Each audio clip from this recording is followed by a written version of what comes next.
Pues nada, camaradas, amigas, compañeros, empezamos el acto central de la tarde de hoy en una escuela de verano que está yendo muy bien, en la que ya dijimos que somos más compañeras que en las anteriores, que está habiendo charlas de mucho nivel, participación de camaradas internacionales, que venimos de escuchar también a los compañeros de Corea, que bueno, tenemos mucho que pensar y tenemos mucho en la cabeza para seguir reflexionando, intercambiando también después de esta charla.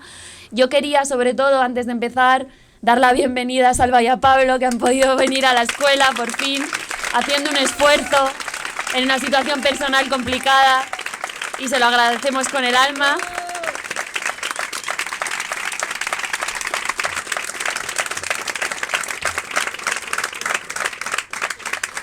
Así que nada, un poco emocionada, pero vamos al lío. Nada, en este acto, como sabéis, queríamos hablar un poco, partir un poco tal vez, ¿no? Porque vamos a llegar a muchos sitios, de la situación particular, en muchos sentidos particular, que estamos viviendo en el Estado español. ¿No? Le poníamos este título de avance de la derecha, fin del ciclo neorreformista, y nada menos que la tarea de construcción de una izquierda socialista y revolucionaria que tenemos por delante. Y yo quería que partiéramos un poco pues de cosas que ya hemos hablado en esta escuela, ¿no? y que pensemos también la charla de hoy desde ahí, que es un poco el contexto internacional, nada, que hemos estado comentando, y que además ayer en las intervenciones de los distintos compañeros, camaradas de la FT, pues ya pudimos ver un punteo de algunos elementos que atraviesan la situación internacional, como es un escenario de profundización de crisis de varios tipos, con emergencia de la derecha y la extrema derecha en algunas latitudes, la inflación, el neorreformismo como fenómeno más en alza o en declive en distintos espacios, pero también de nuevas generaciones que empiezan a decir basta, de fenómenos intermitentes, digamos, todavía, pero fenómenos de la lucha de clases, en algunos sitios especialmente interesantes y con un potencial mayor, y estuvimos escuchando, por ejemplo, a los camaradas de Francia hablando sobre ello, y también estuvimos hablando, intercambiando sobre el propio papel de la FT, ¿no? De la fracción trotskista a la que pertenecemos, la CRT, y los retos que tenemos por delante. Y también hablamos y estuvimos escuchando a Diego en la charla plenaria de la mañana sobre la tarea inmensa que tenemos de construir nada menos que un partido por la revolución social, ¿no? Y esto, para mí, tiene que ser el contexto desde el que también ahora quiero que aterricemos y pensemos la situación actual del Estado español, la situación política, no como un ejercicio de tertulianos o no politiqueros, sino como un ejercicio de entender lo más profundamente que podamos la situación y las tendencias que se inscriben en esta situación, para pensar todas y cada una de nosotras con nuestra cabeza cómo intervenir en esta situación de la mejor manera posible, teniendo en cuenta, ¿no? Nuestros objetivos, también cogiendo herramientas para poder discutir a quienes todavía mantienen esperanzas con el neorreformismo, de pensar cómo enfrentar a la extrema derecha. Bueno, que también sea una charla que sirva de combate, ¿no? Para todas las tareas que tenemos por delante, y no como un ejercicio intelectual o periodístico. Yo ya por empezar, evidentemente el contexto particular del que venimos es un contexto electoral que se nos ha hecho un poco largo porque se han encadenado dos elecciones, ¿no? Las locales y las generales, y además todavía seguimos inmersos de alguna manera en ese momento electoral, con las negociaciones que todavía no se sabe a dónde van a llegar, ¿no? Yo no voy a entrar en los detalles de los escaños y los resultados, que nos los sabemos y los hemos discutido mucho, solo en algún titular, ¿no? Por ejemplo, el titular de las elecciones del 28M, de las locales y demás, es que la derecha y la extrema derecha tiñen el mapa de azul. Hemos visto todas las imágenes, ¿no? Los diagramas con el mapa del territorio teñido de azul, con excepciones, como siempre, de los territorios de las otras naciones, no nacionalidades. Y la extrema derecha, es una novedad importante, entra a las instituciones de mano del PP, que, bueno, pues él lo necesita para hacer gobierno, no tiene ningún problema en incluirles, ¿no? Más allá de discursos que puedan tener. El 23J en las elecciones generales, Otro titular puede ser que se comprueba de alguna manera ese contexto de cierta incertidumbre, inestabilidad que hay, porque la verdad es que los resultados fueron en cierta medida sorprendentes. No eran los resultados más esperados ni los pronosticados por las encuestas. Bueno, esta vez podemos decir que Tezanos le dio, pero ya nadie le creía mucho, ¿no? Parece que fue lo único que acertó. Y es que la derecha no llega, la derecha no hace gobierno, pero no nos olvidemos de que recupera 3 millones de votos, tampoco el Partido Popular, pero no alcanza para hacer gobierno por el desplome de Vox. Por su parte, Sumar no emerge como alternativa, efectivamente. De hecho, estrictamente, sí que pierde 7 diputados con respecto a lo que tenían los partidos anteriores que ahora están en Sumar, ¿no? Esto es un elemento también del que luego hablaré un poquito. Podríamos decir que en este clima tan malmenorista, ¿no? De hay que votar al mal menor porque si no viene la derecha, y de voto útil que ellos mismos contribuyeron a crear, y con toda su discurso y su política tan a la derecha y tan pegada al PSOE y tan diciendo claramente que lo que quieren es gobernar con el PSOE, pues bueno, en vez de la copia, mucha gente votó al original y se quedaron directamente votando al Partido Socialista, ¿no? Es uno de los elementos que explican. En cualquier caso, el titular con mayúsculas es que el bloque progresista no tiene fácil hacer gobierno. Eso lo tenemos todas claro. ¿Por qué? Pues dicho en una frase, porque dependen del exiliado Puigdemont, ¿no? Para formar gobierno dependen del apoyo de JxCat. Y claro, esto no es gratuito y JxCat lo que está pidiendo son 2 cosas muy sencillas que no son, cuidado, no son demandas de Puigdemont, aunque las puedan estar utilizando para preservarse políticamente de alguna manera. Son demandas apoyadas por el 80% de la población en Cataluña, que son amnistía y referéndum. Y sabemos que el bloque progresista tiene muy difícil entregar estas demandas hasta el final. Total, que tenemos encima de la mesa la posibilidad de ir a nuevas elecciones. Como ya escribían los camaradas algunos artículos y ya comentábamos, parece que están dispuestos a ir a elecciones y darle la posibilidad a la derecha de que saque mejores resultados y pueda hacer gobierno. O sea, antes una España facha que rota, ¿no? Antes que darle una concesión al independentismo. Y esto es un elemento también importante que desnuda bastante el papel del supuesto progresismo en proteger al régimen y uno de sus pilares, que es la unidad de España sacrosanta, que metieron en la Constitución generales del franquismo a puerta cerrada, por cierto, ¿no? Ha habido acercamientos de algún tipo, ¿no? Concretos, que no voy a entrar tampoco en mucho detalle por no alargar, en las negociaciones, y está por ver. Tal vez ahora sea un poco más probable que se forme gobierno de lo que parecía antes, pero igual hay incertidumbre y no se sabe qué va a ocurrir. Y la situación es que ahora mismo el monarca, porque sí, el rey no es solo un parásito que también que está ahí cobrando y no haciendo nada, que esto es un discurso muy repetido, tiene un papel político de protección del régimen y él interviene en la política. Y se ve claramente, pues por ejemplo, porque él es el que propone quién va a ir a un debate de investidura. Y se lo ha propuesto a Feijóo, el líder del PP, y el 26-27 de septiembre será el debate de investidura, ¿no? No, salvo milagro o cosa extrañísima de última hora, es totalmente imposible que forme gobierno, y además esto en realidad le está dando más tiempo al PSOE para ir negociando. Este es el marco que tenemos ahora mismo, y entonces empezamos el curso de una manera un poco extraña, sin saber si se va a formar gobierno, ni bajo qué condiciones, ni ahí hay algún animal que también está atentísimo a la charla, ni sabemos cuál va a ser el pacto o el trato, si se va a ir a nuevas elecciones y demás. Entonces, ¿qué conclusiones podemos sacar de este recorrido y de este momento político? Yo quiero mencionar 4 para ser sintética y poder pensar desde aquí. La primera, que el bipartidismo, y esto lo digo con muchas comillas, se refuerza parcialmente. Es decir, un bipartidismo que venía en crisis desde el 15M, PSOE y PP la misma mierda es, que empieza a cuestionarse a los 2 grandes partidos del régimen, que aparecen otros partidos. Bueno, pues eso, esa crisis que tenía disminuye bastante, ¿no? Se ve en un dato muy claro, que es que no llega a los niveles que tenía antes de la crisis del 15M, pero si en 2019 los 2 grandes partidos juntos conseguían un 48,8% de los votos, ahora han llegado al 65%. Bueno, ahí se ve una tendencia a la recomposición, a una salida de esa crisis ya más abierta, ¿no? Esto tiene que ver con que Ciudadanos ha desaparecido, evidentemente, con que Vox baja bastante y que Sumar pues tiene un papel también bastante secundario con, pues si Unidas Podemos en su mejor momento tuvo 21% de los votos, Sumar ha conseguido un 12%, ¿no? También para tener una imagen así clara.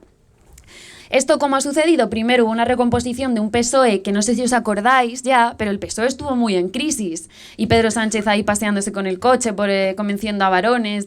Hubo un momento de crisis del Partido Socialista. Hay muchísimo que agradecerle a Podemos de que se haya recompuesto ese partido en crisis, un partido del régimen de toda la vida, podemos decir, monárquico, del IBEX, con puertas giratorias, con terrorismo de Estado, con todos los ataques a la clase trabajadora que ha hecho en este país el PSOE, que de repente, en vez de ser la misma mierda que el PP, como decíamos el 15M, pues Podemos se ha encargado de hacérnoslo aparecer pues como un socio de gobierno progresista con el que ir consiguiendo medidas favorables para la clase trabajadora, ¿no? Y aparecen y se abrazan y aparecen, ¿no? Y forman gobierno juntos y la alternativa para la clase trabajadora es ese gobierno conjunto. Tienen muchísimo que agradecerle y no solo a Sumar, o sea, a Podemos también desde el inicio.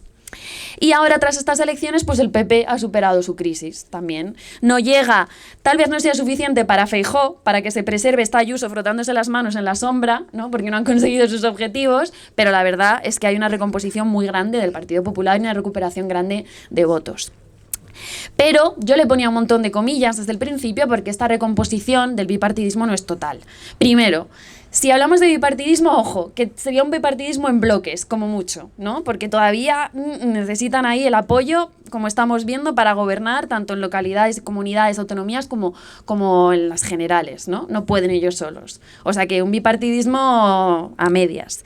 Y además, y esto es un elemento muy importante que tenemos que pensar, hay una crisis de gobernabilidad ahora mismo enorme.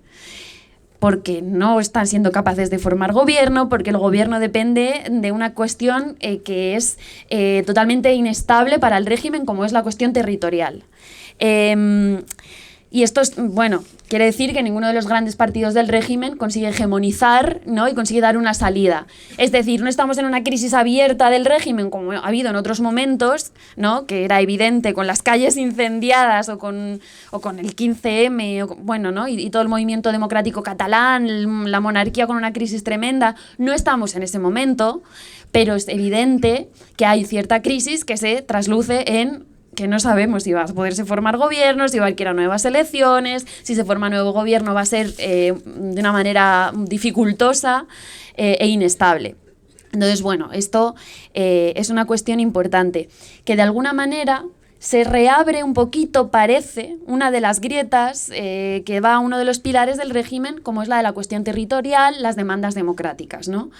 Y esto no solo se ve en la necesidad de Junts y en el papel que está jugando ahora y las demandas que han puesto encima de la mesa, como digo, ojo, no quiere decir que no sea para preservarse ellos como partido y la propia figura de Puigdemont, pero que son demandas sentidas por la población, por el pueblo catalán.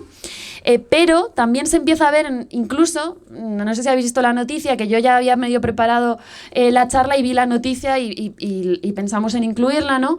No sé si habéis visto a Urkullu, el Lehendakari, que ahora ha salido, publicado en El País, o sea, que también es ¿no? un síntoma donde lo publica, un artículo diciendo, bueno, que es el momento tal vez de volver a repensar la cuestión territorial. Dice, oye, desde la Constitución, pactando, sin ningún tipo de ruptura, que el PNV es un partido, esto lo añado yo, no lo dice él, el PNV es un partido de orden, de hecho el PNV ha sido muleta del PP en otros momentos, o sea, pero el hecho de que esté planteando, él ya dice que plantea una convención constitucional, dice a continuación, pero limitada, como para que nadie se asuste, ¿no?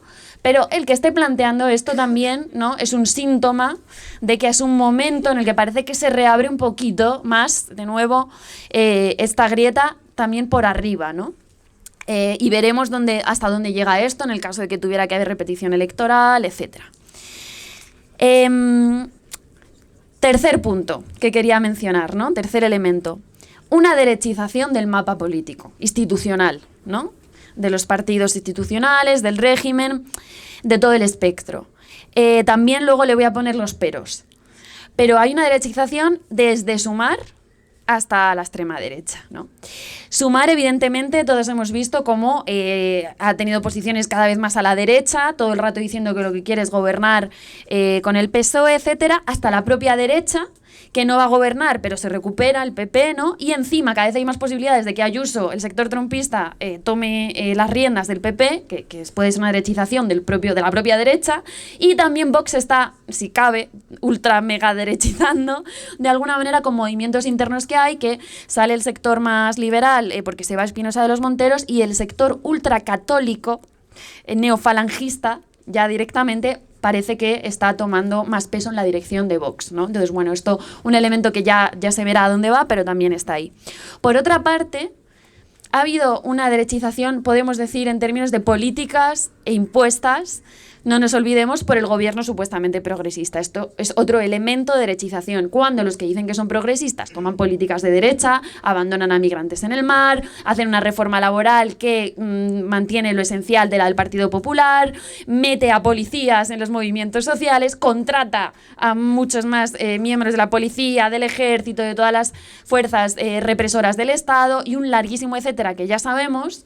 Bueno, esto también mueve el marco a la derecha y además, claro, la decepción que produce hacer eso en nombre del progresismo le abre la puerta cada vez más a la derecha, ¿no? Entonces, bueno, esto también es un elemento que se agrava, digamos, acompañado de la pasividad social, ¿no? La falta de movilización, efervescencia social que puede hacer frente tanto a las medidas de derecha como a la propia extrema derecha, que tiene un gran papel en ello, el neorreformismo, ¿no? Moviendo todo hacia lo institucional, pero también, y con su injerencia directa a veces en los movimientos sociales, de esto quienes hemos participado lo hemos visto, ¿no? Directamente, pero con la ayuda inestimable de sus grandes amigos de la burocracia sindical que se han pasado toda la legislatura sentados con Yolanda Díaz y con la patronal brindando, que hay hasta imágenes de ellos brindando, ¿no? Bueno, esto que se ve tan claro en una imagen y que se ve en la firma de la reforma laboral, es un ejemplo fantástico de una cosa que explicaba Elías, que no le veo el otro día en su charla, que estuvo muy bien.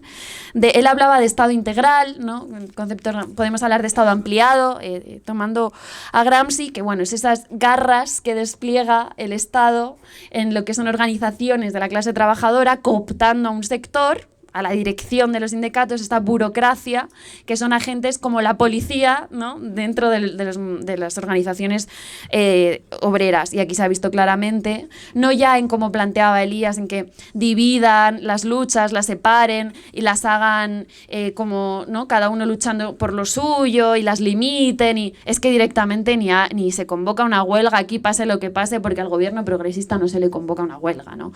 Si ha habido algún fenómeno, se ha impuesto desde abajo porque los trabajadores les han pasado por arriba. Entonces esto también para tenerlo en cuenta. Y al mismo tiempo yo quiero plantear elementos de una derechización social. ¿A qué me refiero con esto? Pues que hay sectores envalentonados, no hay fascismo, ¿no? Pero sí hay sectores, digamos, pseudofachas que se han envalentonado. Ahí vimos los de Desocupa, ¿no? Con los movimientos que hicieron. También hemos visto en la juventud, que esto es algo que discutís mucho las compañeras y compañeros de juventud, que hay sectores que se han derechizado con un discurso reaccionario, muy jóvenes, que son machistas, LGTBI-fóbicos, racistas, que llevan la banderita España famosa y todo esto.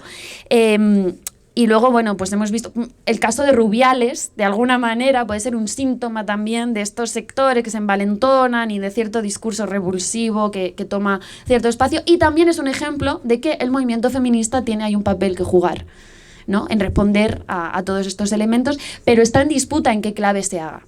Con toda la fuerza que tiene o que ha tenido el feminismo institucional y el punitivismo, es una cosa que está en disputa, qué tipo de respuesta se le puede dar desde el feminismo, y ahí pan y rosas tenemos que jugar un papel, como también comentaron las compañeras, que se está haciendo en muchísimos lugares del mundo.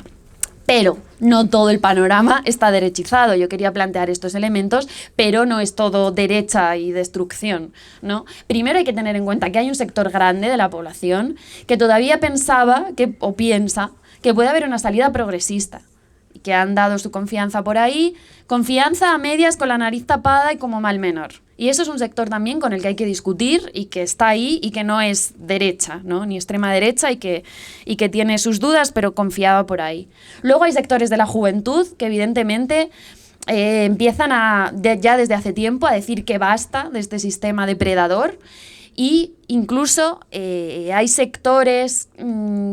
podemos hablar de cierta vanguardia que se reorganiza, que empieza a discutir sobre socialismo y que se abren nuevas discusiones, hay búsqueda de nuevas ideas, bueno, que esto también es un elemento muy importante para nosotras y además hay respuestas intermitentes, todavía no muy grandes, a distintos fenómenos. Acabamos de venir de las manifestaciones por la cuestión de Rubiales, con todas las contradicciones que hay, pero es una respuesta que se ha dado a un fenómeno terrible, pero también ha habido luchas obreras, pequeñas luchas, incluso pequeñas victorias en los últimos tiempos que no hay que borrar del mapa, ¿no? Y hablamos de los trabajadores del metal y podemos hablar también de las valientes del H&M y una serie de luchas que, como decíamos, como vibramos con cada lucha obrera, las hemos seguido con toda la atención.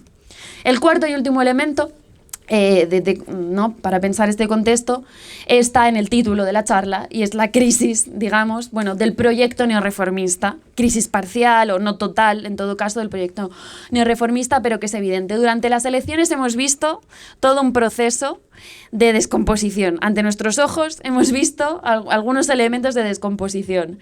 Primero, no nos olvidemos, porque pasan tantas cosas, pero de la pelea bochornosa que hubo al principio de las elecciones por sillones, por pelearse por sillones, entre el sector, digamos, Sumar y el sector Podemos, que eran sin ninguna diferencia estratégica, ni ninguna diferencia, no planteaban diferencias políticas. Era quién se lo merece más, casi. No era una pelea de aparatos, para ver quién dirigía, quién controlaba, quién salía y quién no.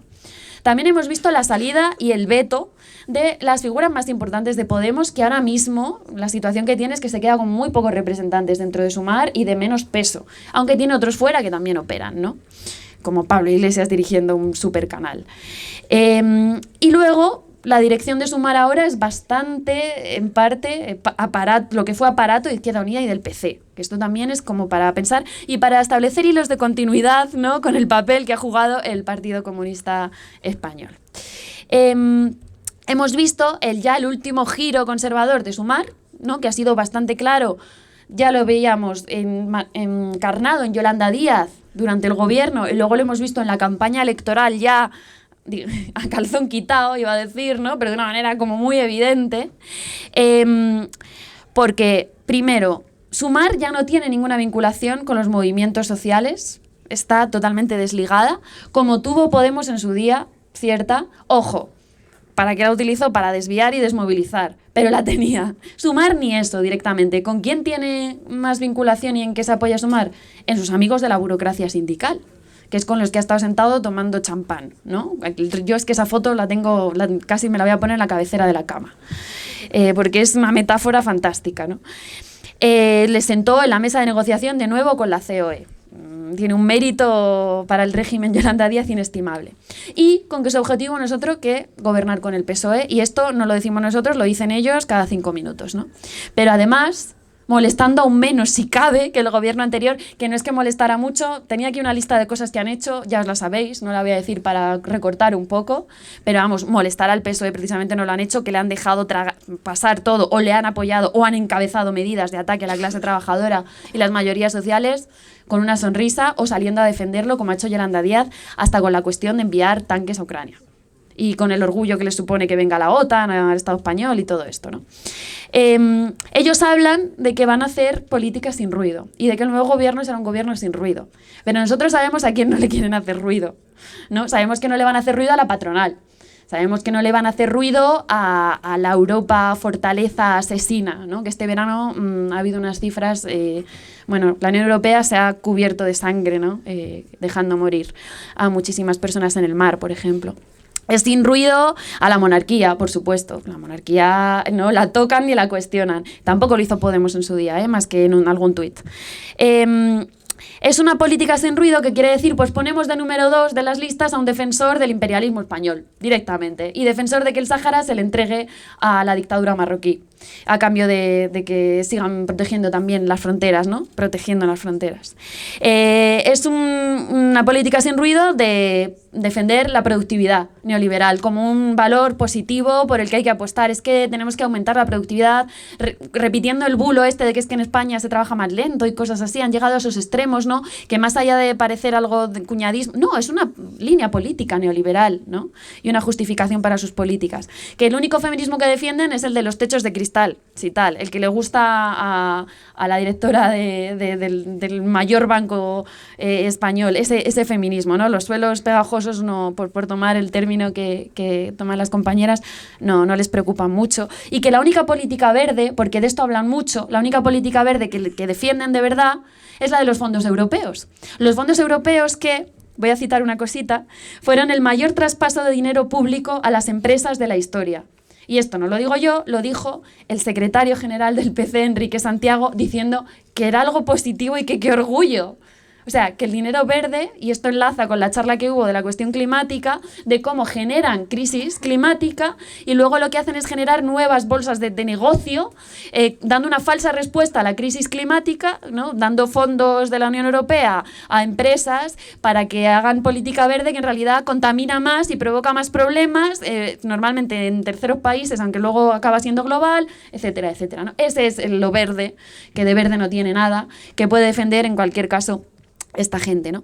Y aquí me quiero detener un segundo, es que cuando plantean alguna medida, y ya voy a acabar plantear solo un par de cosas más, cuando plantean una medida aparentemente progresiva, ¿no? Por ejemplo, ellos han estado de la campaña hablando del reparto de las horas de trabajo, que en un primer momento dices, anda, nosotros también, ojo, que están haciendo una operación muy perniciosa y que esto lo plantea Mayelo en su libro, que es muy interesante pensarlo, que es que en realidad están vaciando de contenido estas demandas, porque al final el reparto de horas es, le vamos a dar dinero a las empresas, o sea, no la empresa va a tener dinero público para que los trabajadores trabajen menos horas, solo en algunas empresas, solo en algunos sectores, y además a cambio de aumentar la productividad. O sea, vas a producir lo mismo y no vas a salir muerto de ahí, pero oye, que tienes una hora libre más, ¿no? Por resumir.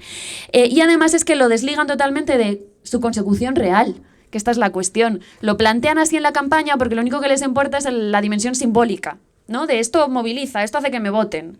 Pero la dimensión existencial, por tomar el término que comenta Mayelo, no les importa, es la consecución real de esa demanda, no importa. ¿Por qué? Porque esa manera estratégica de pensar el problema implicaría pensar qué articulación de fuerzas hace falta para imponerlo y qué fuerzas se van a oponer a esta medida. Y es que, claro, si ponen eso encima de la mesa, tendrían que oponerse a esas fuerzas y son con los que se sientan a negociar y no lo van a hacer en ningún momento, ¿no?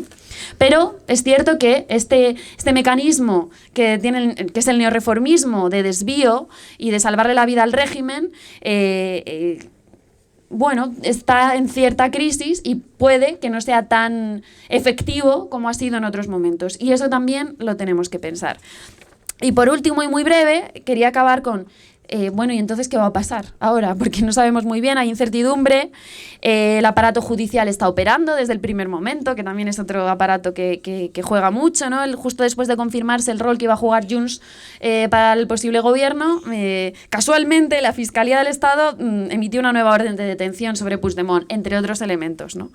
Es decir, encima de la mesa sigue la posibilidad de nuevas elecciones, pero la cuestión que he planteado ya antes, la crisis que supone eso de gobernabilidad y cómo indica ciertos elementos de crisis del régimen, pero lo que quería acabar es que el gobierno, aunque si consigue revalidarse el gobierno progresista y formar un nuevo gobierno, va a ser un gobierno totalmente inestable, que esto lo comentaba Diego al pasar también en la charla, ¿no?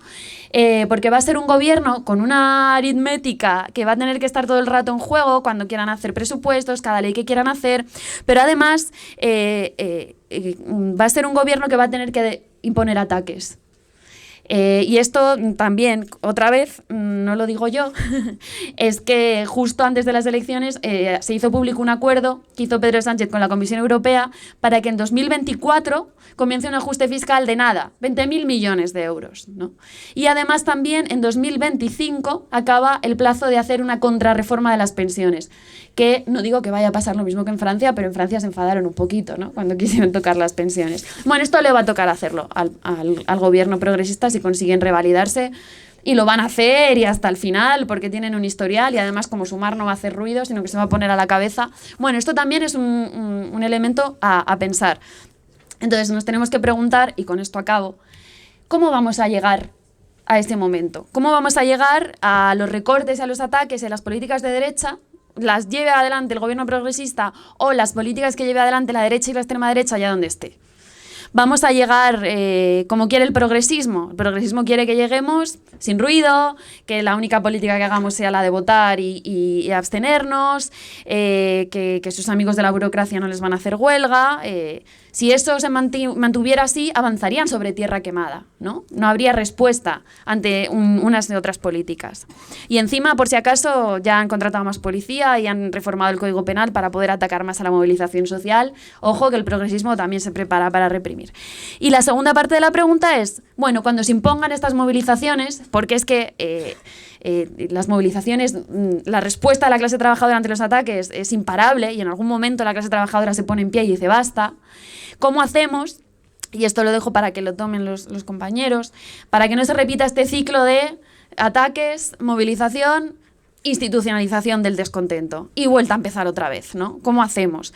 Y bueno, por eso nosotras toda la campaña electoral, ¿no? Porque no hay una ruptura espacio-temporal, toda la campaña electoral que hemos hecho tenía mucho que ver con prepararnos también para esto. No solo era una campaña para el momento, para el voto, era una campaña para prepararnos para lo que viene después. Por eso era tan importante señalar, ojo, que el progresismo no solo es que no sea suficiente, es que va a atacarnos, es que no hay que votar a los que van a venir a por nosotras, ¿no? Es que nos tenemos que preparar porque la única respuesta ante eso puede ser una respuesta desde la lucha de clases y necesitamos construir una organización, una alternativa, una izquierda socialista de verdad frente a esta izquierda de mentira para frenar a la derecha y los ataques de la derecha, ¿no? Y no quiero que se entienda que toda la campaña que hicimos durante las elecciones también viene para prepararnos para lo que viene después y para venir mejor preparadas, porque no es momento de descontento, ni de miedo, ni de desmovilización. Primero, ¿cómo vamos nosotras a desmoralizarnos si nunca creímos en que fuera una alternativa al progresismo, ¿no? Esos anticuerpos los tenemos. Pero no es momento de organizarse y de plantear una respuesta en colectivo. En Argentina, en 2 palabras, lo han explicado muy claro los compañeros, cómo precisamente si la única salida que se pone encima de la mesa es la individual, si no hay salida colectiva posible, si no hay lucha posible, es el sálvese quien pueda y acaban votando aberraciones como Milei de extrema derecha o con la desmoralización, ¿no? Entonces es muy importante poner encima de la mesa esta salida colectiva desde la lucha de clases. Por eso no es un lema vacío, es una realidad y una necesidad para enfrentar a lo que viene. Así que nada, con esto yo quiero acabar y un poco con la idea de que tenemos ante nosotros también estas pequeñas grietas que se reabren en el régimen del 78 y que tenemos también la tarea de seguir incidiendo ahí y de impedir por todos los medios que vuelva otra vez este ciclo eterno del eterno retorno y de volver a la desviación y demás, para que no nos cuelen otro pacto, como ya se está hablando desde diferentes instancias, otro pacto que cierre totalmente las grietas, que le ponga un lacito al régimen y ahora es el régimen del 78 2.0 y nos comemos otros 40 años de políticas neoliberales y de ataque a la clase trabajadora. Nosotras tenemos que jugar un papel ahí y nada, desde estas coordenadas quiero que sigamos pensándolo y nos preparemos para jugar un papel, el papel que hace falta y nos ganemos el derecho a existir como corriente y como parte de la FT.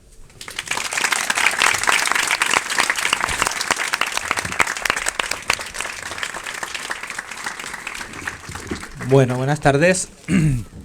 Bueno, primero decir que aunque sea tarde y in extremis, es un placer haber podido llegar a participar y que no nos la queríamos perder, aunque no la hayamos podido vivir desde el comienzo de la escuela, pero que, no sé, por lo que nos han contado y por lo que vemos, es todo un éxito. Creo que es la escuela más grande, más numerosa, aparte de que el lugar creo que también es el mejor de todos donde hemos hecho escuelas, y que no sé, que estamos, yo por lo menos y Pablo también, pero que estamos muy contentos de poder haber llegado, ¿no? y venir a participar, y en particular a este acto que creo que tiene también una importancia, ¿no? Primero porque estamos todos los compañeros y compañeras de la CRT, amigos y demás que han venido a participar de esta escuela para pensar algo tan importante como, bueno, en qué punto nos encontramos y por qué. Nosotros hemos definido la situación como de fin de ciclo del neorreformismo, ¿no? Y bueno, yo voy a tratar de ver, bueno, por qué estamos en ese punto. O sea, por qué en el Estado español se ha vivido como en otros lugares del mundo, ¿no? Donde también hubo importantes hechos de la lucha de clases en los últimos 15 años, ¿no? Desde el 2008 en adelante, y en particular desde el 2010-2011 en adelante, porque aquí también se ha vivido el ciclo este que Mayelo lo ha teorizado, ¿no? y has puesto brillantemente en su libro, ¿no? Ese ciclo que va de la movilización, ¿no? al desvío o institucionalización de esa movilización, para después abrir las puertas a una restauración, ¿no? Y a fenómenos incluso aberrantes y cada vez más reaccionarios como los que se ven en el Estado español, ¿no? Pero también en otros países. Yo primero, antes de todo, quería partir de eso, de que nosotros hoy, en esta coyuntura, que es una coyuntura cambiante, abierta, difícil de interpretar, ¿no? Por lo abierta que es, hay elementos que los has puesto muy bien, Lucía, ¿no? De cierta restauración del régimen, ¿no? Pero que hay que cogerlos en un sentido con pinzas, es decir, que hay elementos de restauración, pero que tienen o que no están exentos de contradicciones y de limitaciones, que son lo que a nosotros nos permite, ser optimistas en el sentido de que se van a abrir nuevas oportunidades y posiblemente, sin saber cuándo exactamente, pero que está inscrita en la situación y sigue estando inscrita en la situación, giros bruscos que las puedan reabrir, ¿no? Tanto por razones nacionales, porque esa restauración del régimen es endeble, como por razones internacionales, como supongo que ayer debatiríais más a fondo, ¿no? en el plenario de Internacional. El régimen político español, que es el que está en crisis, o que está en una crisis que se está restaurando, que no, bueno, el sujeto de análisis que tenemos y nuestro objetivo de combate, es un régimen que nace, como decía Lucía, ahora hace 40 y pico años, ¿no? En el año 78, y que es el fruto de un enorme desvío, ¿no? De una crisis que se le abre a la dictadura y que no se le abre sola, sino que se le abre un potente movimiento obrero, movimiento estudiantil, movimiento vecinal, movimientos democráticos como el catalán, el vasco, que también reemergen, ¿no? Ha habido una charla hoy justamente sobre esto, ¿no? Sobre la transición y sobre todo el papel de la clase trabajadora. Eso abre una enorme crisis al régimen, abre una situación revolucionaria o prerevolucionaria, podríamos abrir un debate, pero una situación de agudísima lucha de clases, sobre todo en el año 76-77, y eso, como en otras latitudes donde también se estaba viviendo un ascenso revolucionario, en el caso del Estado español se consigue bloquear con un enorme desvío, que es el Pacto de la Transición, que son los pactos de la Moncloa y la Constitución del año 78. Y que es un pacto para el cual fue fundamental la participación y el rol traidor de las direcciones obreras del momento, que era el Partido Comunista, los estalinistas y los reformistas del Partido Socialista, UGT y demás. No entraré a hacer un balance de la transición, me hubiera encantado poder estar hoy también en la charla, ¿no? Pero seguro que tenemos más ocasiones, ¿no? Aparte de lo que estamos elaborando, pero sí que digo porque ahí sí que hubo una restauración que no fue sencilla, una restauración del Estado español, no del régimen. Hubo un cambio de régimen, se pasó de una dictadura a una democracia, y que eso sirvió, bueno, para restablecer la autoridad burguesa y poder aplicar un enorme plan de modernización en un sentido burgués, ¿no? Sobre las espaldas de la clase trabajadora. O sea, la transición no es solamente una continuidad de las estructuras estatales del franquismo, una impunidad de los crímenes del franquismo, una continuidad de la policía, la judicatura, eso por supuesto que lo es, sino que la transición sobre todo lo que da es un nuevo régimen con un ropaje democrático y con una colaboración directa de las direcciones reformistas, que lo que le permite es aplicar a la burguesía un plan de ajuste enorme que la dictadura no podía aplicar. La dictadura tenía un nivel de deslegitimación que se aplicaba un ajuste como el que se aplicaría en los años 79, 80, 81 y durante toda la década de los 80, sobre todo por el Partido Socialista. Se podía abrir una situación realmente revolucionaria, o sea, podía explotarlo todo, ¿no? Entonces, ese elemento digo porque la restauración, cuando nosotros decimos que tenemos que evitar la restauración del régimen del 78, es porque a la restauración lo que le sigue es la aplicación de toda una serie de políticas que hasta ahora se van aplicando más bien a cuentagotas, ¿no? Este régimen virtuoso para la burguesía, que le permitió hacer muy grandes negocios, el segundo milagro económico español, años 90, etcétera, etcétera, la crisis, la burbuja inmobiliaria, etcétera, entra en crisis, entra en barrena, como otros muchos regímenes, a partir del año 2008 con la enorme crisis económica que, digamos, acaba con 30 años de estabilidad, y que no es una excepción ibérica, no es una excepción española, sino que es una crisis internacional que genera procesos similares en otros lugares del mundo. Genera en la mayor parte de las democracias capitalistas de los países imperialistas, genera lo que se llamó como la crisis del extremo centro, ¿no? De los partidos que se habían ido turnando en el gobierno, aquí el PSOE y el Partido Popular, y se abren incluso procesos de la lucha de clases, no inmediatamente en el 2008, pero sí unos años más tarde, 2010, 2011, muy agudos. La crisis del 2008, tomando una definición que hace Matías también en su libro, que la retoma también de otro, pero bueno, una frase que me gusta, que es el fin de la historia. Es decir, es el momento en el que, bueno, se queda patente que que se reabre o se reactualizan lo que Lenin definió como la época de crisis, guerras y revoluciones, y no es un titular, es una época de crisis, de enormes crisis, no económica, por supuesto, pero también crisis como la ecológica, ¿no? que se ha agravado muchísimo en la última década y lo estamos sufriendo en los últimos veranos, inviernos, con fenómenos climáticos extremos, ¿no? Y una época en la que se vuelve a demostrar que las revoluciones o los procesos agudos de lucha de clases son inevitables, que no se pueden contener, que van a volver a sucederse. Y de esos empiezan a suceder. A partir del año 2010, 2011, vemos procesos en distintos lugares del globo con distinto nivel de agudez, no me sale el adjetivo, de agudez, exacto, ¿no? O de agudización, y que tiene que ver, por un lado, los procesos revolucionarios, digo, se dan, son inherentes al capitalismo porque el capitalismo produce enormes cataclismos, enormes sufrimientos a las masas que provocan que ellas salgan en escena y protagonicen revoluciones.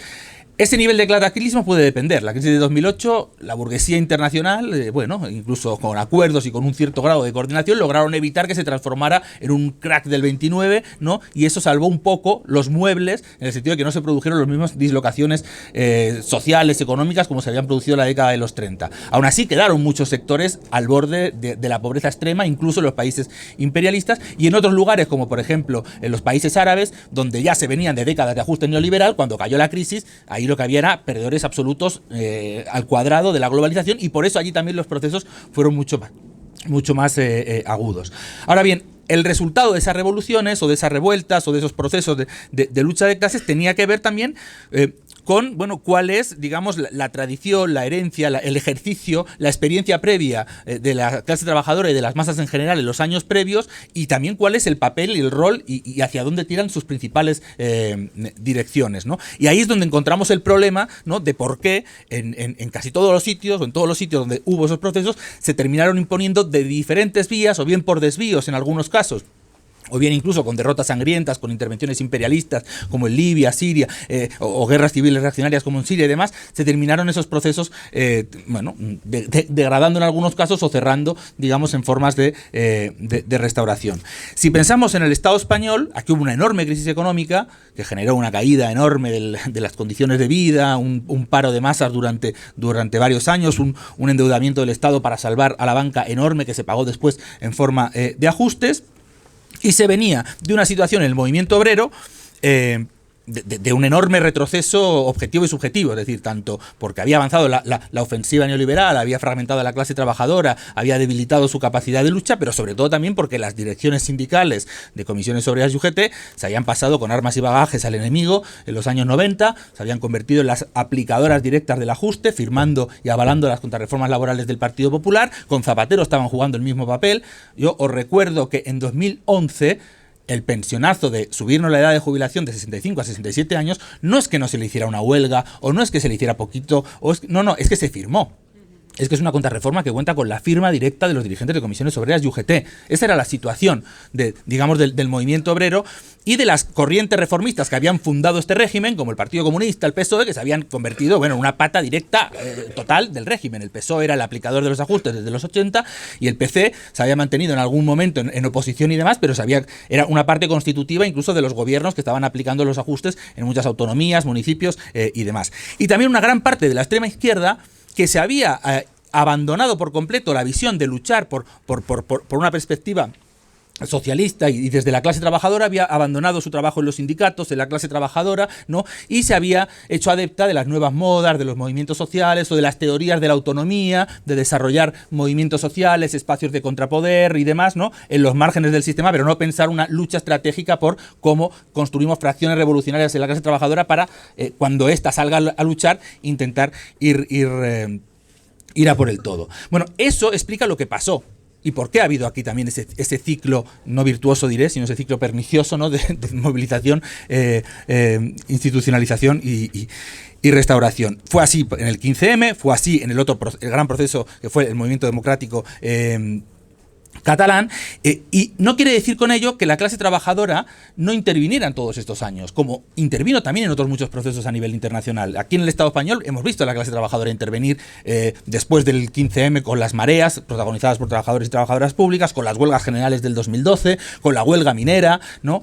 En otros países también, en la primavera árabe hemos visto papel importante de los mineros en Túnez, en Egipto de los trabajadores o incluso en procesos más recientes, en Chile, 2019, tuvimos la huelga general en noviembre. O sea, ha habido intervenciones. Ahora bien, en todas esas intervenciones ha habido un trabajo consciente y pertinaz de parte de las burocracias sindicales y reformistas para conseguir, primero, que esas intervenciones fueran lo más puntuales posibles y estuvieran lo más separadas posibles del conjunto de los movimientos que estaban impugnando al régimen.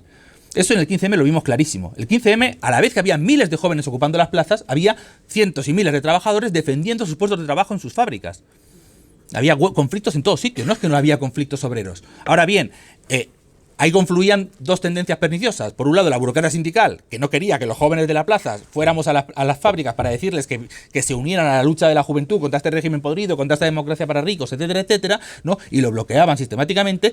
Y por otro lado también, una izquierda bastante autonomista y bastante, digamos, anticlase trabajadora que se había ido gestando en los años 90 y primeros años 2000, que también era contraria a esa confluencia, que consideraba que aquello del movimiento obrero era una moda pasada y que no había que buscar ninguna confluencia y que en todo caso la lucha de los trabajadores era una cosa casi corporativa, egoísta, ¿no? Y que no tenía nada que ver con lo que estábamos haciendo.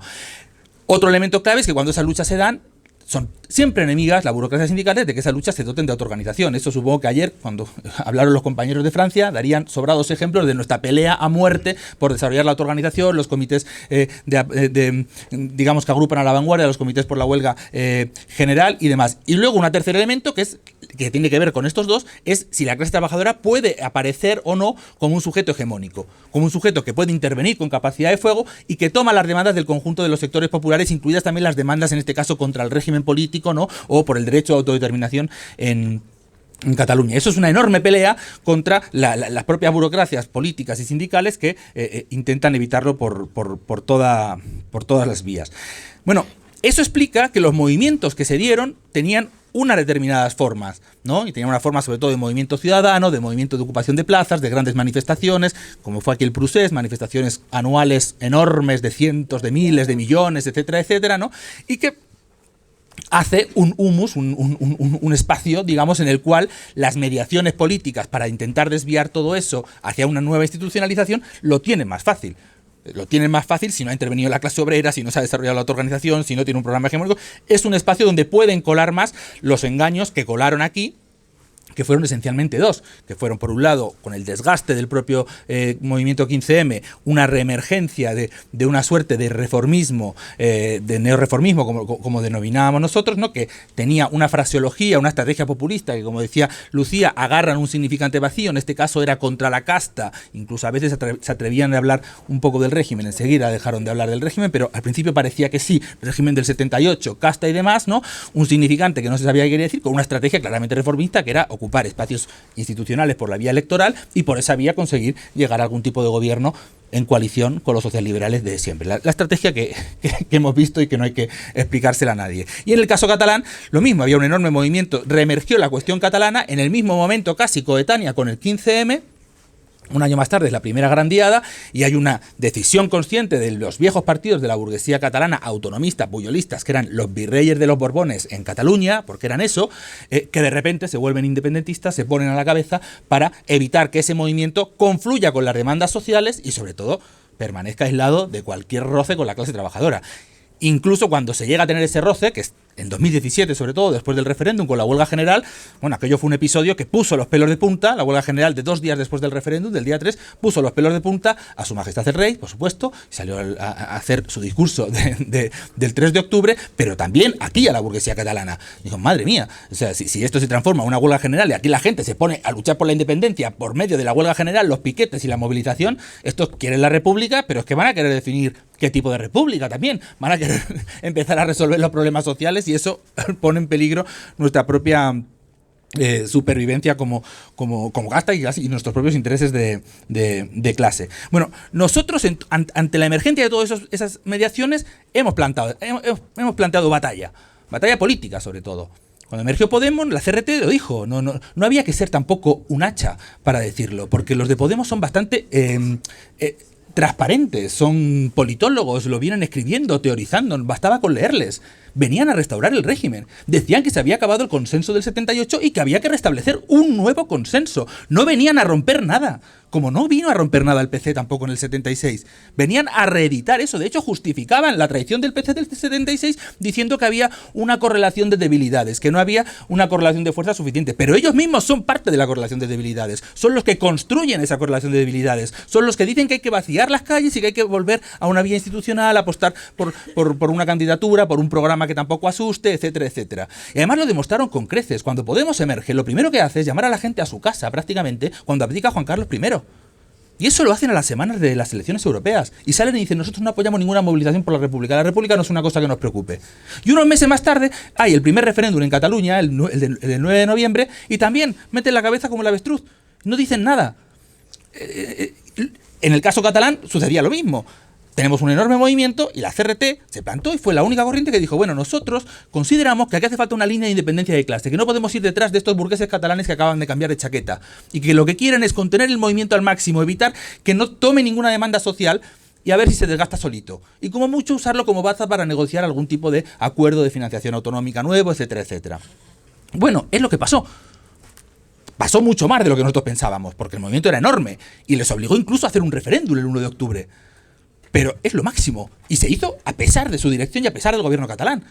El gobierno catalán quería que hubiera filas ahí con los colegios cerraditos, etcétera, etcétera. Los colegios se abrieron porque la gente ocupó los colegios. Ocuparon más de 2.500 colegios en un fin de semana. Y abrieron los colegios y se hizo el referéndum, a pesar del gobierno catalán. Y al día siguiente, o 2 días más tarde, hicieron esa huelga general que fue la mayor de los últimos 30 años en Cataluña en cuanto a paro de actividades y a manifestaciones, ni te cuento. Y ahí dijeron, paremos máquinas. Estuvieron 10 días que no se les veía, salieron, proclamaron la República, la desproclamaron 10 segundos y 15 días más tarde proclamaron la República y, si te he visto no me acuerdo, unos se fueron y otros se entregaron. Antes se entregan que permitir que ese movimiento se desarrolle y se convierta realmente en un movimiento que enfrente al régimen. Bueno, el combate a esas mediaciones y la pelea por construir una alternativa, aun siendo un pequeño grupo, es una cuestión fundamental. Porque es lo que permite empezar a ir dejando jalones de experiencia sobre los que poder refundar una izquierda revolucionaria en el Estado español que cuando se dan fenómenos así, pelea porque la clase trabajadora intervenga, porque la clase trabajadora desarrolle sus métodos de autoorganización, porque la clase trabajadora asuma estas demandas y luche hegemónicamente, y lo hace consciente de que hay que advertir de los engaños y desvíos a los que nos van a traer otras formaciones estalinistas, reformistas o las distintas políticas de conciliación de clase, que hay un amplio abanico en el Estado español de tradiciones. Y además, bueno, justamente el rol de estas direcciones, y en particular de Podemos, que es la que ha llegado al poder y es la que ha estado gobernando durante 4 años, ha tenido un elemento de restauración importante. Un elemento de restauración, digo, cogiéndolo con pinzas, luego me referiré más a eso, y que lo que permite además es que esa restauración abra la puerta a fenómenos aberrantes como son la derecha y la extrema derecha. Que se da, primero, por las promesas incumplidas, por la frustración que puede haber con un gobierno que prometió y no prometió. Eso en un sentido para nosotros no es malo, es lo que nosotros queremos, que la gente se decepcione con el reformismo. Ahora, ese reformismo esa decepción se puede expresar por derecha o se puede expresar por izquierda. El reformismo ayuda a que se canalice por derecha, sobre todo porque son los que toman la agenda de la derecha, la aplican y por lo tanto la legitiman. En el Estado español no hace falta ser de Vox para decir que hay que mandar al ejército a Ceuta, porque lo hace el PSOE y Podemos y el PC dicen que es una necesidad de seguridad nacional. Y para coger a chavales de 15, 16, 17 años y devolverlos en caliente a la dictadura marroquí. No hace falta ser de derecha y de extrema derecha, ya lo hace la izquierda. Entonces, eso legitima enormemente. ¿De qué se asustan? De que la gente, o de que crezcan los discursos de odio, de los discursos racistas. Si el gobierno es el primer racista, tiene una política que compite con Meloni. De hecho, tanto compite con Meloni que cuando Sánchez visita a Meloni dice que tenemos grandes acuerdos, sobre todo a la hora de defender una política común europea respecto a la inmigración. Con Meloni, con la señora Meloni. ¿No? Y en tercer lugar, que lo planteaba también Lucía, y supongo que ayer también saldría cuando se hablaba del caso de Argentina, ese elemento de que la gran contribución que tiene el neorreformismo es la pasivización, es el desarmarnos, es el desmovilizar, es el que en 4 años no se ha movido un pelo. Ha habido medidas de ataque de este gobierno que si las hace la derecha, arde la calle. Pero si las hace este gobierno, no se mueve un pelo porque ahí están operando las burocracias sindicales y las burocracias de los movimientos sociales para que eso no suceda. Y eso genera un elemento que si uno toma la generación, por ejemplo, de 16, 17 años actual y la de hace 5 años, es cierto que hay un cambio. Hace 5 o 6 años había una cierta expectativa en que la movilización y demás podía, ¿no? O hace 10 años con el 15M. Bueno, ese elemento lo han apagado estas corrientes, no voy a utilizar ningún adjetivo, ¿no? Y por eso emergió Vox. Por eso emerge y se fortalece también la derecha, entre otras cosas. Por ejemplo, Vox, compañeros, emerge en el Estado español como una reacción al movimiento democrático catalán. Y eso no es culpa de los catalanes, como dijo Pablo Iglesias cuando se presentaba a elecciones por aquí, le fue tan mal. Que habéis avivado el monstruo del fascismo, los catalanes con vuestros líos independentistas. No, eso fue un problema, por un lado, de la izquierda reformista española, que decidió darle la espalda por completo a esa reivindicación democrática y por lo tanto hacerle la cama al discurso españolista y a la España de los balcones de 2017, y también por la propia izquierda anticapitalista, la izquierda independentista en Cataluña, que con una política de seguimiento a sus direcciones burguesas, ajustadoras, etcétera, etcétera, no era la mejor política para ganarse la simpatía, ¿no? y plantear una lucha hegemónica común del conjunto de la clase trabajadora contra esta monarquía que niega el derecho a autodeterminación. Son esas políticas las que le abren el camino al discurso españolista rancio en el resto de España, ¿no? y a evitar esa unidad. Y en general las propias políticas del gobierno progresista son, como he dicho, las que abren por vía de la desmovilización, del desafecto y demás. Voy acabando. ¿Vamos a una suerte de restauración progresista, que es un término que nosotros venimos utilizando? Sí, pero. Hay una restauración, sí, pero tiene bastantes límites que los ha planteado Lucía, con lo cual no me voy a repetir mucho. Sí que tiene, bueno, algunas contribuciones importantes. Han conseguido restablecer precariamente una cierta crisis, una cierta relegitimación, o que se hable un poquito menos de la monarquía de lo que se podía hablar hace 5 o 6 años, cuando impulsamos, por ejemplo, los referéndums, que era en el pleno momento álgido de crisis de la corona. La cuestión catalana la han encajonado, y bueno, se han apañado con Esquerra Republicana y parece que hay una restauración de la autonomía, pero ahora con esta nueva coyuntura de repente reemerge la cuestión de la autodeterminación, la cuestión de la autonomía, la cuestión del Lehendakari Urkullu y de su nuevo plan, ¿no? Que es un regateo, no deja de serlo, pero bueno, también da cuenta de que, bueno, la tarta se está haciendo cada vez más pequeñita, ya las políticas vuelven a pedir ajustes y aquí todos van a querer repartir de alguna manera, y bueno, es también la razón de fondo por la cual hay divisiones entre las burguesías territoriales sobre el modelo territorial y de financiación. La crisis de representación, no estamos en el 2011, eso es cierto, pero tenemos un problema de gobernabilidad agudo. O sea, el bipartidismo se recompone o se fortalece, pero como sigue dependiendo de bloques, hay un nivel de inestabilidad institucional y de gobierno enorme. Y el último elemento que planteaba también Lucía, que se acabaron un poco los años de agenda friendly, que Europa le ha dado una tregua al gobierno progre para que estabilice, para que consolide, para que tal, pero que ahora ya viene la hora de, oye, la reforma de las pensiones lleváis 10 años de retraso, los 20.000 millones son los primeros que vais a tener que ajustar, ¿no?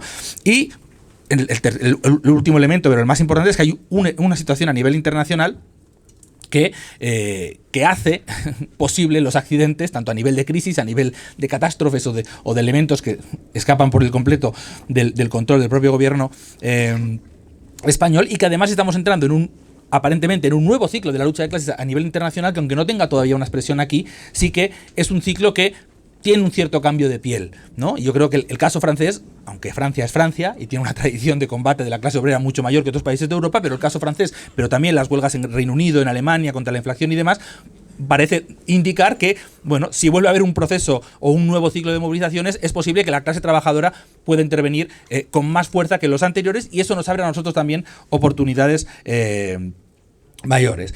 Por lo tanto, nosotros estamos en esa situación nacional, internacional, con una restauración, como digo, débil, y con una obra del reformismo que es de momento su gran fortaleza. También hay que decir que al mismo tiempo que tiene una gran fortaleza, tiene un enorme costo también.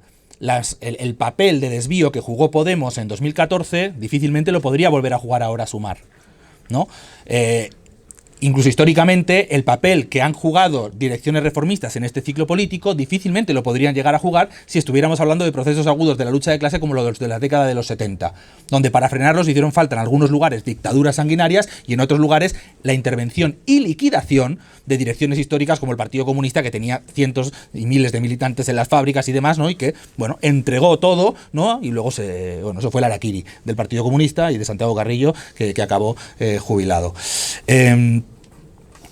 Por lo tanto, para nosotros, la CRT, tomamos el legado de las revoluciones del pasado para pensar también las lecciones de los ciclos de la lucha de clases que se están desarrollando en el siglo XXI para intentar actualizar esa estrategia, ¿no? He ido definiendo, pero termino con un punteo. Para nosotros, la pelea por la organización revolucionaria que nosotros queremos construir tiene un ADN común al conjunto de la FT, que incluso se puede ver si uno mira cómo intervenimos en procesos como el de Chile o el de Francia más reciente, que en primer lugar es pelear a muerte porque la clase trabajadora intervenga. Si no interviene, la capacidad de fuerza de ese movimiento está mucho más débil para poder conseguir los objetivos que nos proponemos, que es derribar este sistema y acabar con los regímenes políticos que lo sustentan, como el régimen del 78. La debilidad de los movimientos cuando no incorporan a la clase trabajadora es lo que permite o lo que aviva una rebaja de expectativas para que se cuelen los neorreformistas y nos vendan otra vez engaños como los que nos vendieron en 2014, en 2018, en 2019 y demás. Por lo tanto, la intervención de la clase trabajadora, ¿cómo desarrollamos la autoorganización? No basta solo con que la clase trabajadora intervenga. La clase trabajadora se tiene que dotar de sus propios organismos para liberarse del enorme corsé que todavía siguen siendo actualmente las direcciones sindicales. Y es una lógica de autoorganización que aplicamos a todos los movimientos, al movimiento feminista, al movimiento estudiantil, porque también hay burocracias que siguen haciendo de correa de transmisión de los reformistas y en este caso del gobierno de turno, del gobierno de coalición. ¿Cómo construimos esa hegemonía? Y eso nos permite hablar de programa, de cómo elaboramos un programa transicional que sirva de puente, pero que sobre todo también incorpore las demandas no solamente de la clase trabajadora, sino de todos los sectores oprimidos y también aquellas demandas democráticas que las tiene que tomar la clase trabajadora en sus manos para resolverlas, como es acabar con la monarquía, como es acabar con la opresión nacional, ¿no? Como es una agenda antiimperialista para acabar con la opresión y con el expolio que el imperialismo español hace a los países de África, América Latina y demás. Y que esto es lo que nos arma a nosotros también para tener un bagaje, para poder combatir todas las lógicas del malmenoristas, que son las que, malauradamente, desgraciadamente, son el... Ya hablo catalán. Claro, normal. Para poder, insisto, combatir en el sentido de eso, de que el mal menor no es solamente un problema de mal menor. El mal menor nos abre la puerta a un mal cada vez mayor, porque el mal menor nos desarma. No es que estamos luchando para que nos ataquen un poquito menos, es que en esa concesión de apoyar al que te ataca un poquito menos, lo que estás haciendo es desarmarte profundamente y abrirle la puerta a este que te va a atacar más o al que venga después, que viene con una agenda realmente dura, ¿no? Y bueno, y para todo eso, todo esto no es una estrategia sin más, sino que eso tiene que tomar cuerpo en la construcción de una organización revolucionaria que se prepare para eso, para pelear por esa perspectiva, pero bueno, esta parte más la va a agarrar Pablo. 25 minutos. 25. Es muy rápido. Bueno, perfecto. Gracias. Bien, antes de empezar yo quería agradeceros a todos y a todas los mensajes que me habéis ido dando estos días, hablando ahora antes de empezar la escuela de verano. La verdad que lo agradezco muchísimo. Sabéis que están siendo días muy duros. Justo hoy hace una semana que mi abuelo desapareció, no sabemos dónde está, hemos estado buscando durante días y pues lamentablemente el escenario es el peor posible. Aún así yo quería, y lo hablaba con Salva y lo hablaba con mi familia también, que quería venir a la escuela de verano, que quería estar en esta charla especialmente y que además quería hablaros del porqué, de la idea de por qué militar, de por qué en este siglo XXI, de por qué en pleno 2023 creemos que merece la pena militar y militar de nuestra corriente. Para ello quería empezar hablando un poco del escenario internacional, de algunas de las visiones, de cosas que se han ido comentando seguro a lo largo de las charlas que hemos estado teniendo, pero vemos, ¿no?, que la guerra en Europa, ese gran tabú que parecía que nunca iba a volver a producirse, pues se ha hecho realidad, que hay una guerra en Ucrania y que por tanto vemos que los grandes estados, que los estados capitalistas van a seguir resolviendo sus disputas por intereses, por seguir acrecentando sus ganancias, recurriendo a la guerra como han hecho siempre históricamente y que tienen absolutamente esa necesidad. Que Estados Unidos, acompañado de los países imperialistas de la Unión Europea, va a seguir defendiendo con uñas y dientes todo lo que ha conquistado hasta ahora. Y sobre todo también que no existe nada parecido a un imperialismo bueno o a un imperialismo mejor o friendly. Incluso si podemos hablar del caso de Francia, ¿no?, que está dentro de la OTAN, pero que a veces trata de separarse en algunas cuestiones, pues vemos que es un imperialismo que saquea media África, que expolia recursos, que somete a sus poblaciones al saqueo más absoluto y a la miseria, que fuerza a millones de personas a emigrar durante años, que van a Francia y que una vez llegan allí pues son condenados a ser ciudadanos de segunda, a estar ahogados en la precariedad, en la miseria, a ser reprimidos y asesinados por la policía, como vimos hace unos meses en el caso de Nael. Porque ese es el motivo profundo de las revueltas que se han dado estos meses en los barrios populares en Francia. Vemos también que por otro lado el bloque, digamos, de Rusia y de China no es ninguna mejora, no es ninguna alternativa, son los bloques que van a defender con uñas y dientes también sus intereses y que defienden igualmente intereses capitalistas, los de los oligarcas concretamente, que pudieron emerger después de que los burócratas de la Unión Soviética y de China prepararan la restauración capitalista en aquellos países.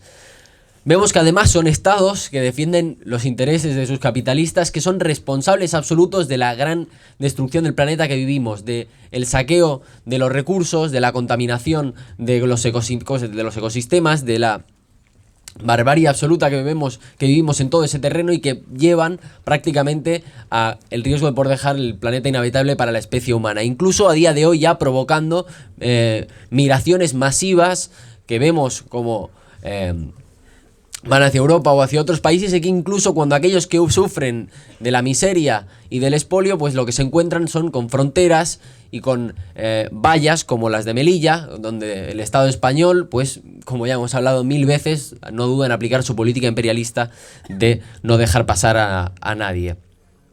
Pero, sin embargo, digamos, este futuro de guerras a gran escala entre grandes potencias, de destrucción del planeta, de precariedad masiva incluso también en los países imperialistas, donde nos se había vendido que estábamos en una especie de panaceo, de progreso, poquito a poco íbamos a llegar mejor. Bueno, ese futuro es el que nos quiere vender como que es una distopía que es prácticamente inevitable, que no hay otra alternativa posible a eso.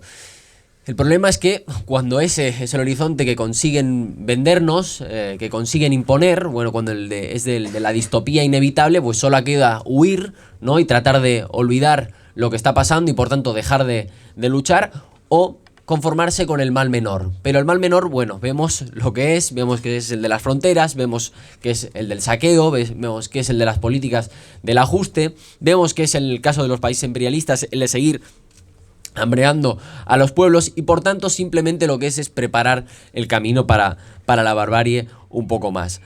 También nos quieren hacer creer que, aparte de que no hay alternativa, de que no hay otro futuro posible, quieren hacer creer que no hay fuerzas para luchar, que no hay fuerzas para luchar por ese otro mundo posible.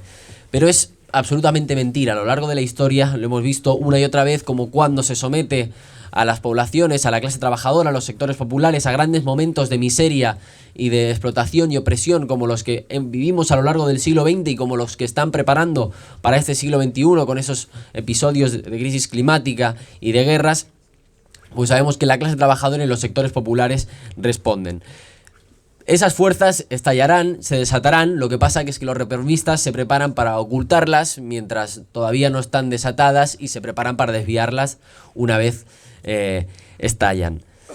Pero las fuerzas de la clase trabajadora, junto con los sectores oprimidos, sabemos que son mucho más fuertes de lo que nos quieren hacer creer, sabemos que son capaces de mucho más. Vemos que son capaces de pararlo todo, lo vemos en cada huelga, lo hemos visto en Francia, cuando los sectores de trabajadores que controlan los puntos estratégicos de la economía, como las refinerías, como el transporte, separa prácticamente todo el país, y esa es la fuerza que tiene la clase trabajadora, pero no solo tiene la fuerza de parar parar, no solo tiene la fuerza de presionar, que es lo que querrían los reformistas, utilizar a la clase trabajadora como una base de maniobra para ayudarla a presionar y restaurar regímenes, como hemos visto en el último ciclo, sino que la clase trabajadora también tiene, por así decirlo, en su ADN, en su fuerza, la capacidad también de luchar y de mover el mundo con otra visión. Con otra visión que es completamente distinta a la de la competitividad, a la del individualismo neoliberal y capitalista. Lo vemos en ejemplos de la solidaridad de la clase trabajadora que se desata en cada huelga, en los compañeros que están en los piquetes de la fábrica, los estudiantes que van a apoyar los piquetes de las fábricas, incluso por un caso cercano como el mío ahora hace poco, cuando desapareció mi abuelo rápidamente, un montón de vecinos y vecinas del Prat, de donde soy yo, de un municipio, de una ciudad obrera, prácticamente 500, 600 personas han organizado con nosotros a lo largo de estos días, han aportado cada uno lo que podía en ese momento, incluso me encontraba con muchos de ellos que los conocía, incluso por ejemplo uno que era padre de un amigo mío con el que iba al colegio y al instituto y que justamente coincidí con él hace años en una huelga común en el Prat, en Digital Lux, que fue una huelga que estuve apoyando junto con otro compañero que fue también parte de la huelga por la que empecé a militar y que años más tarde me lo encontraba de nuevo ahí en una situación así. Vemos también la fuerza, la capacidad creadora que tiene la clase trabajadora, porque nos quieren hacer creer que el que crea, que el que mejora, que el que inventa, son los emprendedores, es esa falacia, ¿no? Esa mentira que dice mucho la extrema derecha. Pero la mayor capacidad creativa es la de la clase trabajadora, es la de la que mueve el mundo y es la que cuando se la libera de esa presión de la competitividad capitalista es capaz de grandes cosas. De nuevo por el caso pequeño pero de la búsqueda de mi abuelo, pero como rápidamente por ejemplo, en nuestro caso, conocer a trabajadores por ejemplo, del transporte público, de TMB, de los autobuses, del metro, de la SEAT, donde mi abuelo también había trabajado durante muchos años, del taxi, nos permitió que rápidamente la información pudiera correr por todas esas vías de solidaridad a través de los trabajadores. Nos permitió también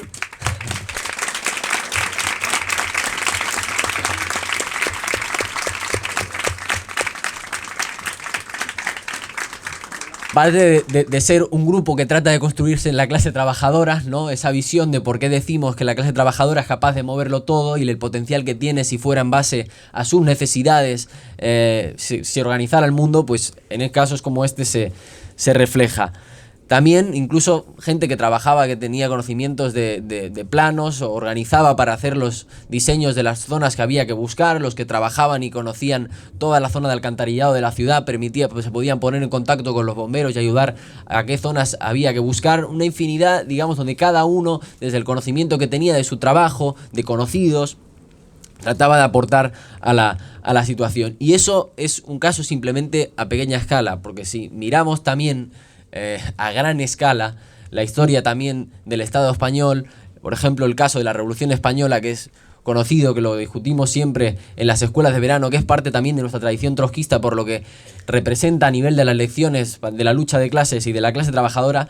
La Revolución Española fue un inmenso ejemplo de la capacidad creativa de la clase trabajadora, de cómo demandas que bajo la República burguesa no se podían resolver porque requerían mucho tiempo, se resolvieron de la noche a la mañana, cómo se empezaron a colectivizar las tierras, cómo se empezaron a crear comisiones para controlar los precios y comisiones de abastecimiento para que no faltaran productos de primera necesidad, cómo toda la producción se reconvirtió en base a las necesidades de la guerra y de la clase trabajadora en aquellos momentos, cómo la clase trabajadora desarmó a la Guardia Civil y desarmó a la Guardia de Asalto y se puso en control con patrullas de control obrero y construyó y empezó a construir otra sociedad paralela en aquel momento que lamentablemente fue aplastada primero por la República burguesa con los estalinistas en la cabeza y que luego abrió justamente el paso para que los franquistas ganaran en la guerra civil.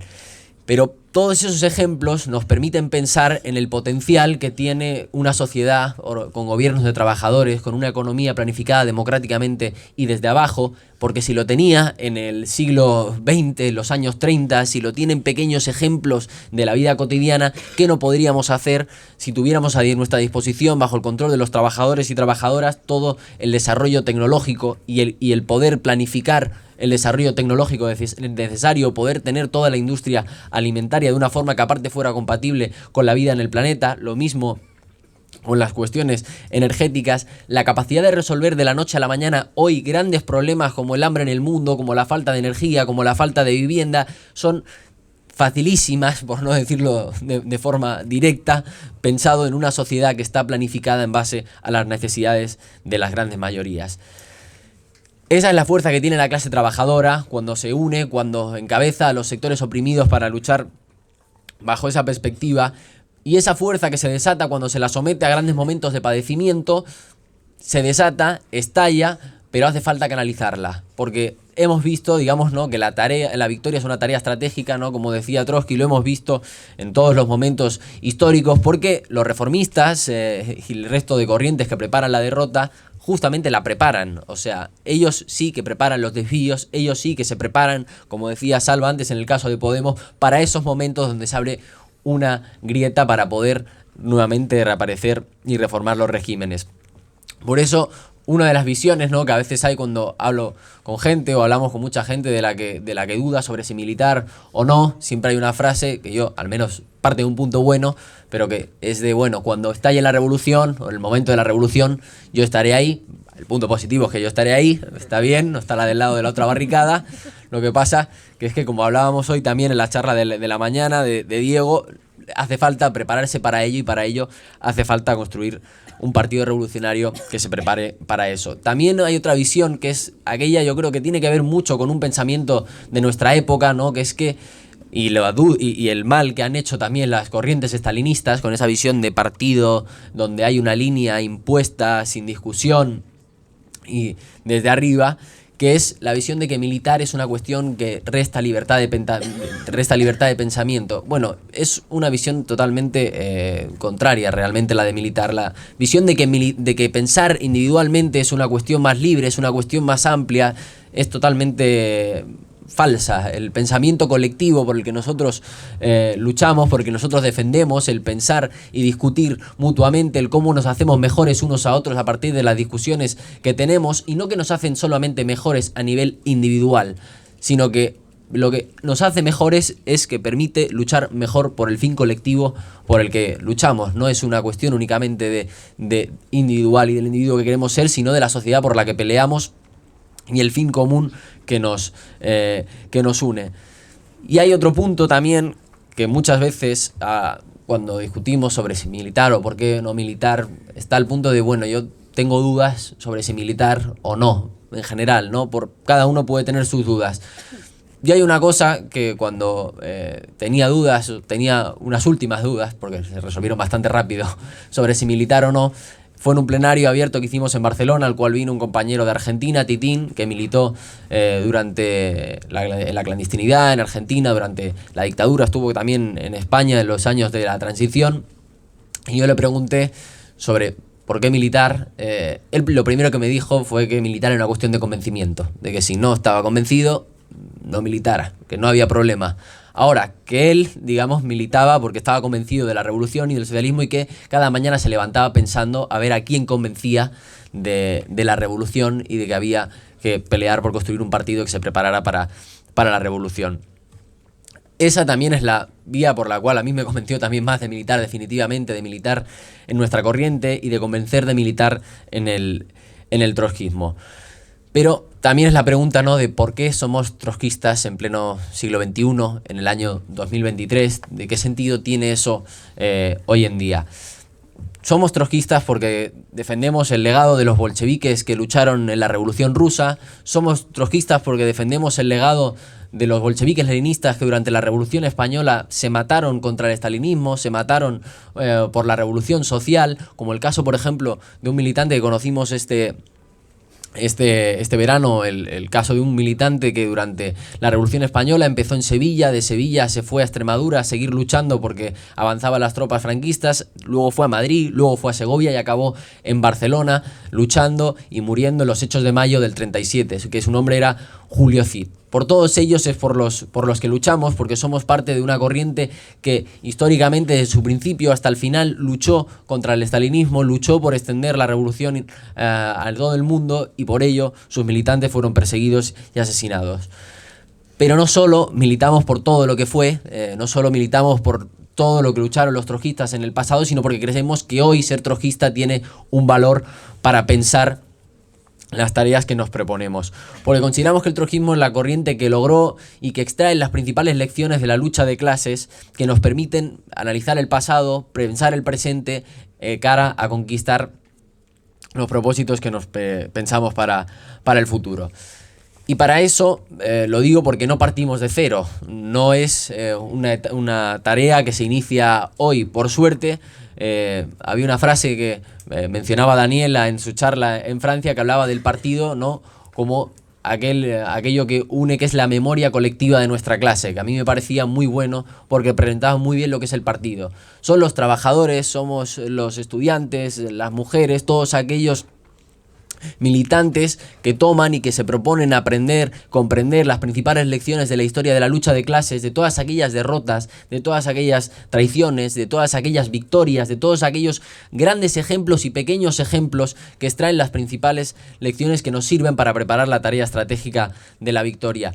Y que eso lo llevan a sus centros de estudio, a sus centros de trabajo, a cada huelga, a cada incluso conversación diaria con alguien que tienen y están tratando de convencer del porqué militar, y lo hacen tratando de luchar por un programa, con desarrollar la autoorganización para conseguir que la clase trabajadora, esa clase que mueve el mundo, ¿no?, de todos y todas nosotras, se conquiste, se consiga unir con los sectores oprimidos para pelear por la conquista del socialismo. Por eso militamos en la FT. Lo hacemos porque consideramos que es la corriente que hoy recoge de la mejor manera todo ese legado y pelea por hacerlo carne allí donde está, por reconstruir la Cuarta Internacional, ese partido de la Revolución Mundial. Lo hacen orgullosamente los compañeros en Francia, que pudimos ver de primera mano cómo contaban el ejemplo de la Red por la Huelga General y de la Unidad Obrero Estudiantil. Lo vemos también en los compañeros de Alemania, cómo se enfrentan y denuncian al imperialismo alemán, que se rearma, y cómo denuncian, ¿no?, los falsos relatos de los verdes, que son igualmente imperialistas. Lo hacemos en el Estado español, donde nos oponemos al progresismo, ¿no?, que trata de vendernos que es una alternativa, cuando lo que hace realmente es abrirle la puerta a la derecha. Lo hacen nuestros compañeros en Argentina del PTS, que están dentro del movimiento obrero, que están dentro del movimiento estudiantil, que se presentan con candidatos a diputados en las elecciones, que conquistan y logran bancas, que están, como decimos, para ser tribunos del pueblo, para ser diputados que representan y son voceros de toda nuestra clase, de todas las luchas que viven, de como por ejemplo cuando se desata la lucha en Jujuy, están en primera línea enfrentando la represión de la policía, de cómo estuvieron en Guernica también apoyando a la ocupación de las tierras, y de cómo son un ejemplo de cuál es la lucha que queremos dar. O incluso, por ejemplo, también como el caso de los compañeros de Chile en 2019, cuando hubo la gran revuelta contra el régimen de Piñera, que acabó convirtiéndose desviada a una constituyente absolutamente amañada, que lo que pretendía era perpetuar los principales puntos del régimen pinochetista con el cual se estaba realmente tratando de romper. Y que esa constituyente amañada fue denunciada por todos nuestros compañeros en Chile. Esa es nuestra corriente, esa es la corriente en la que militamos, y lo hacemos con una visión también, ¿no?, como digo, de preparar la victoria, de romper la rueda, ¿no?, que gira y que sigue girando una y otra vez a base de traiciones y de engaños.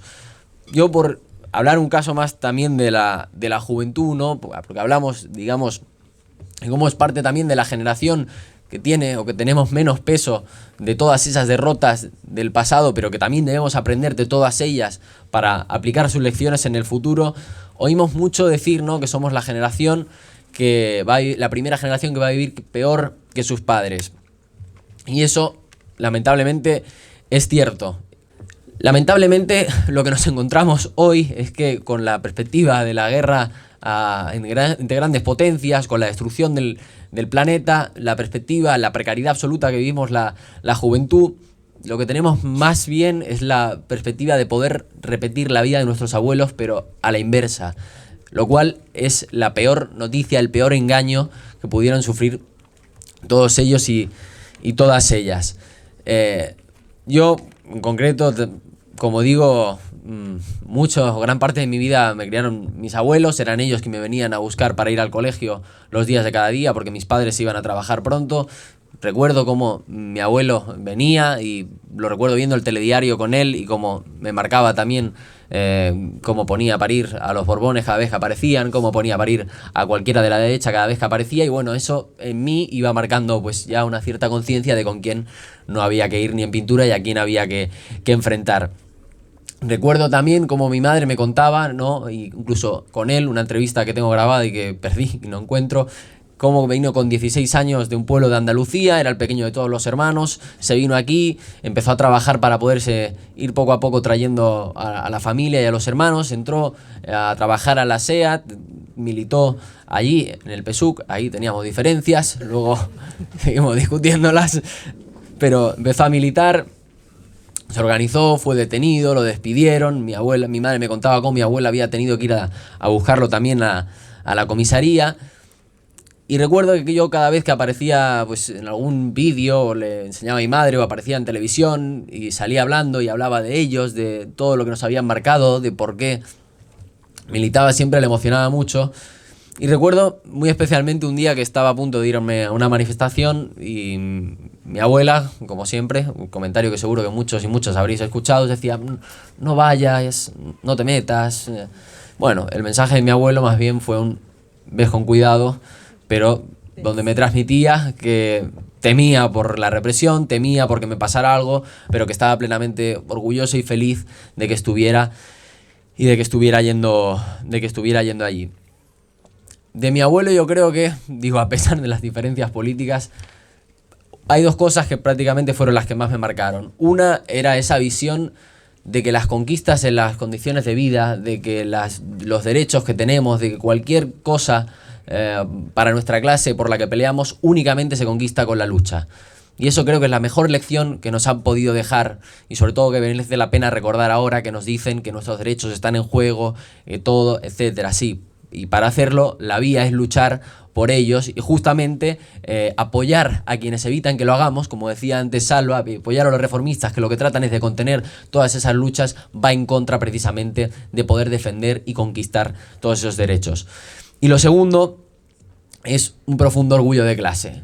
Pero no un orgullo de clase, como para mí se entiende a veces, que es una visión de que estoy orgulloso de mis raíces porque vengo de allí, pero ahora, bueno, he podido estudiar, a ver si consigo un buen trabajo, a ver si consigo salir de esa clase en cierto sentido. Esa es una visión que es posible y que tiene un elemento de realidad. Tiene un elemento de realidad que cada vez es más difícil porque cada vez la juventud también estamos condenados más a trabajos precarios y ese ascensor social en realidad era falso. Pero también yo pienso que en realidad lo que ese orgullo de clase significa es que, bueno, es como nosotros militamos, no solo por nosotros, sino por la clase a la que pertenecemos, por todos aquellos que están peor que nosotras, que lo tienen más difícil, por todos aquellos, sean de aquí, de Cataluña, de Madrid, de Francia, de Argelia, del país que sean. Y esa es la visión del orgullo de clase que nosotros tenemos. Y por eso esa memoria colectiva, ese recuperar todas esas lecciones, esa visión de recuperar toda la tradición que dejan las derrotas y las victorias y las pequeñas luchas es el sentido mejor de lo que consideramos de lo que considero como orgullo de clase.